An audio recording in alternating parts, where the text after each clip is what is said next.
This overpowered Porsche killed its owner by the squid. Interesting. Oh, its owner, not the maker? Well, let's find out, I guess. Let's go.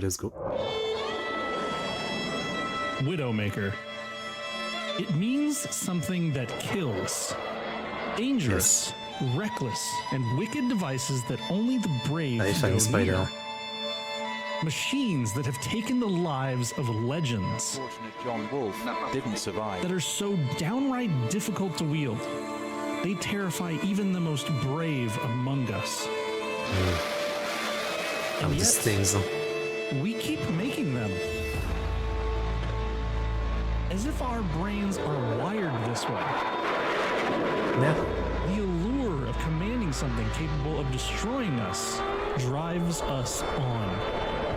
An animal instinct within some of us to push the envelope until it tears. It's trying to push the limit of humanity, of our own demise. A dark voice in the back of our head. That when we ride that bleeding edge, it tells us, go further. And it is to go even further beyond. That took to the skies in hastily assembled aircraft. Explorers that braved the open seas in search of new horizons. To the dreamers that first left the atmosphere of our own Earth. We push on. Is that groupie ready? Computers and sensors help us go faster, go further, without fear, in control. But in 1975, we had only our hands and feet to guide us. That is a long time ago. Porsche decided to give us a tool of our own annihilation. A double-edged sword. A machine that required your utmost attention. To tame its raw power, you needed grit, technique, and bravery. And it was worth it. Alright then. That's a cool was intro. The Widowmaker. The 930 Turbo. It's such a cute looking car. Very small.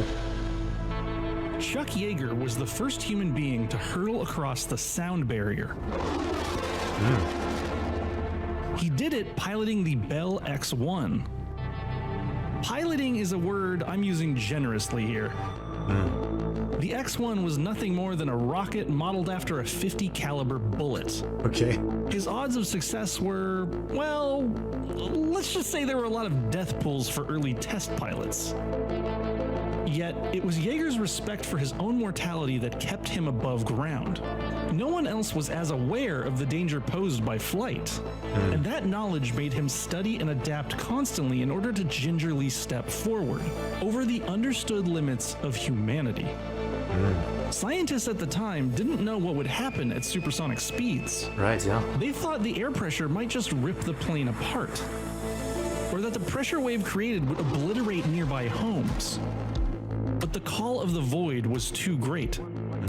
They had to know. And above the California desert in 1947, that sound barrier was broken. Oh, it's 47. Sound barrier.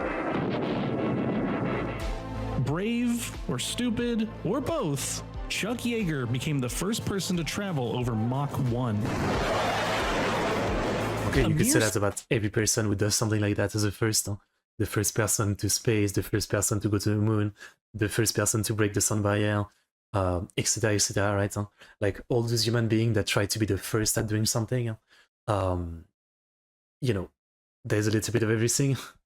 You know, it's like it's a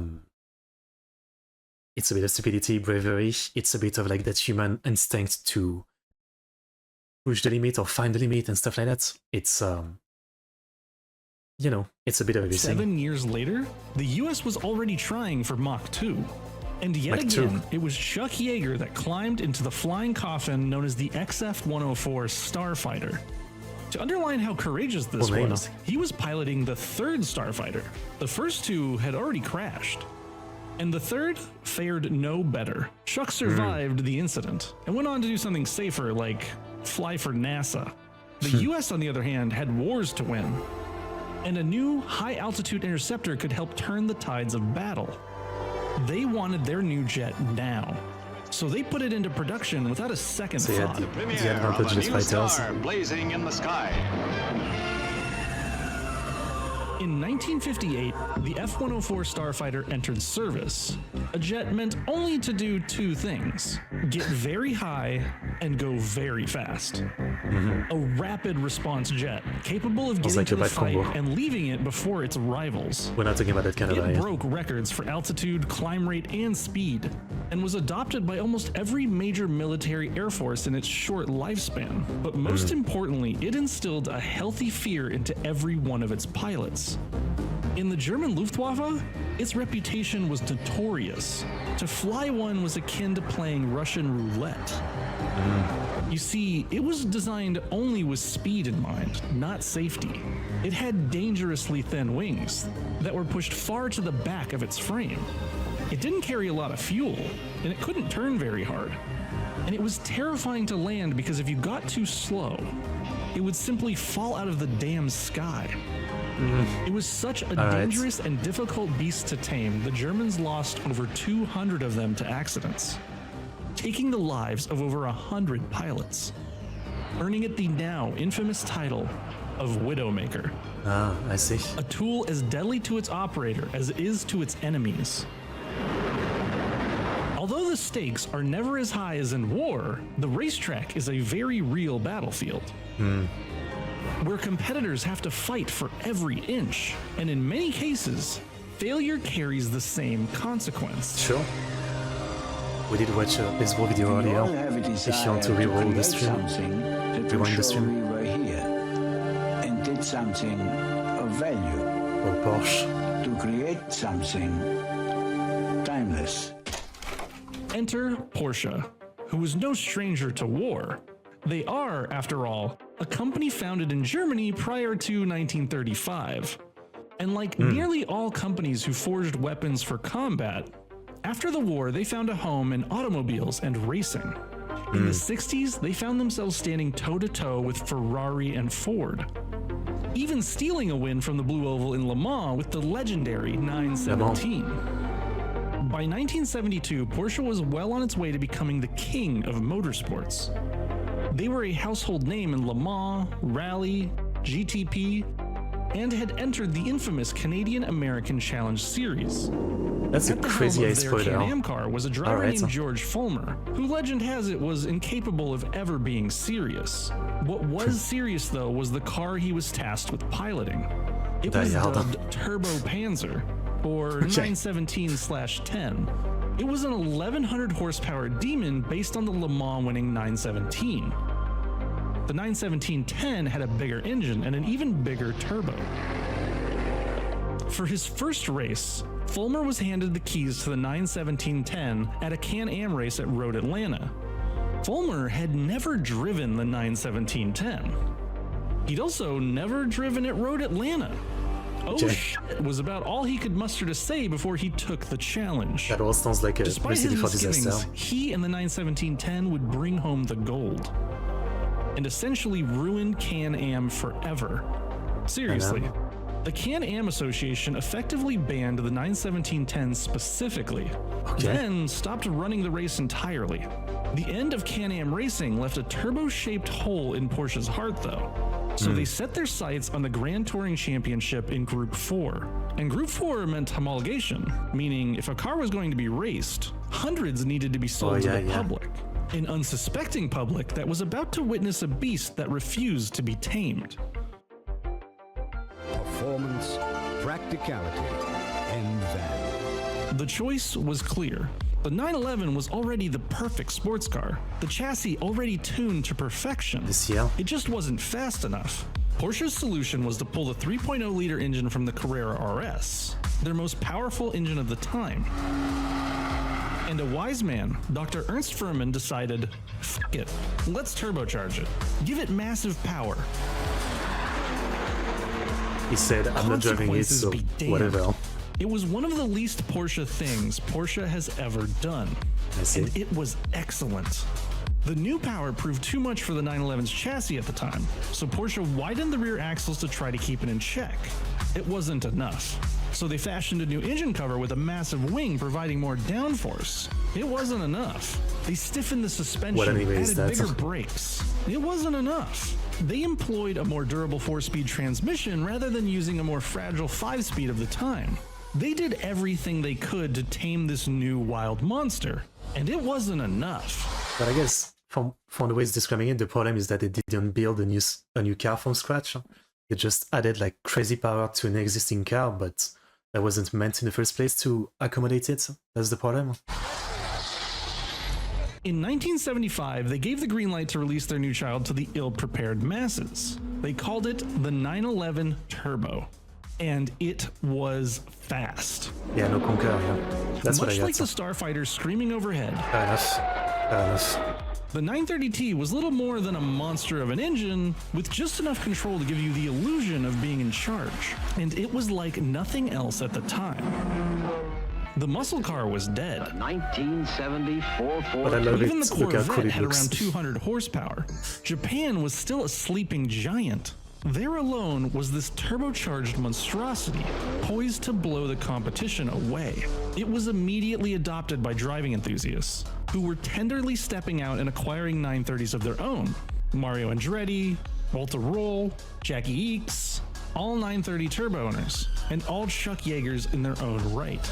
And this is it, the very latest 911 Turbo. Not my choice of color, perhaps, but that doesn't detract from these classic 911 lines. Fear is an emotion that comes from understanding, an understanding of the danger you're in, because that respect, that fear keeps you alive. Walter Roll, a World Rally Championship driver, the tertiary equivalent of an Air Force veteran, still considered the 930 a challenge to drive. His day job had him piloting Group B cars, but the early turbo Porsche proved to be a handful, even in the hands of an expert. The 930 Turbo was the fastest German car in production in 1975. It was a rocket bred for racing, sold to regular consumers out of necessity. It became just as much of a status symbol off the track as it was on. Everyone from dentists to business tycoons to hockey stars wanted one. What they didn't know was that many of them would come to regret it, or worse. Creating machines that propel us to new limits while staying in control and keeping us alive is a monumental task. Now, a lesson in physics. The Porsche 911's engine is in the back, not the middle, the full rear. Anyone remember the Corvair? It was deemed unsafe at any speed. Here's a little known secret. Porsches had the same problem. Rear engine, lightweight, and too much power. That means if you don't know what you're doing, you go for a ride. Feel a little oversteer mid-corner and decide to lift off that throttle out of panic? You just fuck up. The weight transfers forward off the drive wheels and you spin. Hopefully not near a cliff or into oncoming traffic. And that's without the turbo. When you add a turbo to this recipe, a big, slow-to-spool turbo, that is nothing like the smooth twin-turbo systems that we're used to nowadays. But I can imagine you it get feel fooled weird. by a lack of power as you sit in the low revs. And then it hits you. The turbo spools up around 3,000 or 4,000 RPMs, and you end up getting pulled into the back of your seat. A surprise burst of power from an engine moments before that was putting you to sleep. And all of this while you're trying to keep a notoriously hard to control car pointed straight. The danger of that big turbo cannot be overstated. Before the boost builds, the 930 is a tame old sports car that doesn't like you. It doesn't want to do what it's told, and it can barely get out of its own way. Then, after what feels like an eternity, the boost comes on, and your sluggish coupe becomes a starfighter hurtling towards the sound barrier. Sounds like some cool history. If that power spike hits mid-turn, you can't lift or you'll spin out. Do you have the moxie to ride it out? To keep that foot planted? Countersteering the massive unbalanced weight of the rear swinging around on you? That kind of driving takes racing drivers years to master. Yeah, but this wasn't a race car.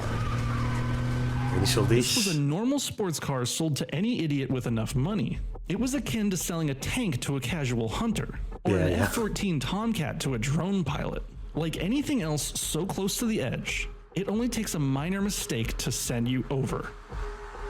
Now, does that stop anyone? Ha, Nope. of course not. It didn't stop the husband of Cynthia Files. He bought his 930 Turbo and loaned it to his wife one day for work. After a few drinks, she gunned the 930 off of a stoplight, trying to impress her boss in the passenger seat. The turbo spooled up and pulled her to the back of her seat. Terrifying Cynthia, she hit the brakes before a slight turn. The rear end rotated and her boss was killed in the ensuing accident with oncoming traffic. The following legal case was record-breaking. Porsche was made to pay out $2.5 million in damages. I was gonna say, like, most of the story sounds like it's mostly Porsche. I have a hard time saying it because in French we would just call it Porsche. Porsche. It's hard to say. My terrible French accent is coming out. Yeah, Porsche has fault for the most part. I mean, I guess they wanted some supercar for extreme drivers for like different race and prestige, but because of like the rules, they had to make a lot of them and make them for like civilian use as well. But they didn't really care about like how unusable it was for like regular civilian. I'm not saying like this woman has no blame or something. I mean, it's an active choice to use turbo, but yeah, Porsche is definitely in the blame. Setting a precedent for drivers suing car makers for irresponsibly made cars. The body count for Porsche kept piling up. Another driver hit a telephone pole. Hockey star Pelle Lindbergh ended up in the kinetic barrier. On a respirator when his Porsche crashed. Porsche was forced to finally acknowledge that maybe, just maybe, handing an ill-tempered race car to the idiot masses was a bad idea. As a result, Porsche has offered performance driving classes to anyone who buys their most dangerous cars. Okay. And while the media blamed Porsche, You need a just like they tutorial for blamed the Corvair driving. or the MR2 later, the truth is always the same. We still want them, these fatal machines. We humans want to try our hands at harnessing the uncontrollable. We are How many stupid. times have we witnessed the same story? The Carrera GT picked up the same Widowmaker moniker 30 years later, after throwing more than a few experienced drivers for a ride. And while Porsche may seem to have a knack for killing its customers, they certainly aren't alone. The Dodge sure. Viper, the Shelby Cobra, anything that was ever made by TVR. The truth is, every car manufacturer wants to be like Porsche, pushing the boundaries of what's possible, redefining the limits of performance, and subsequently, what is safe. Rarely, though, are they brave enough to do it. Time and time again, Porsche has shown us they are willing to create a hammer too heavy to wield, a blade so sharp it cuts both ways, weapons so powerful they should never be employed. We can argue about whether or not it was smart for the 930 to be trusted in human hands, but we cannot argue with its raw power. Okay. A once-in-a-lifetime machine that bent the rules, pushed past what was capable, and gave us something unforgettable. It's Obviously, like, I don't mind the concept of pushing the limits, as long as this is made just for the people willing to do that, and not sold to the regular Joe, who is definitely going to like kill himself or someone else with it. You know what I mean? I don't mind making death cars if the people getting into them know what they are getting into. So mostly professionals and people with big dreams. I think it's fine. human nature that when we see the very limits of what we're GeForce. capable of, when rules are laid out in front of us, be they laws of physics or assertions of men, it is human will to break those rules. Yeah. It is in our nature to be limitless. It's a motivational video. Alphabet is documentary, Alphabet is a motivational video. But I feel like I need to do something special. I need to be the first one to do something, but what? What can I be the first one to do? I mean, get 10,000 reactions on this channel. We passed 10,000 videos, so I don't know. Is that like, am I close to record or something? I don't know. Anyway, good stuff, very good stuff.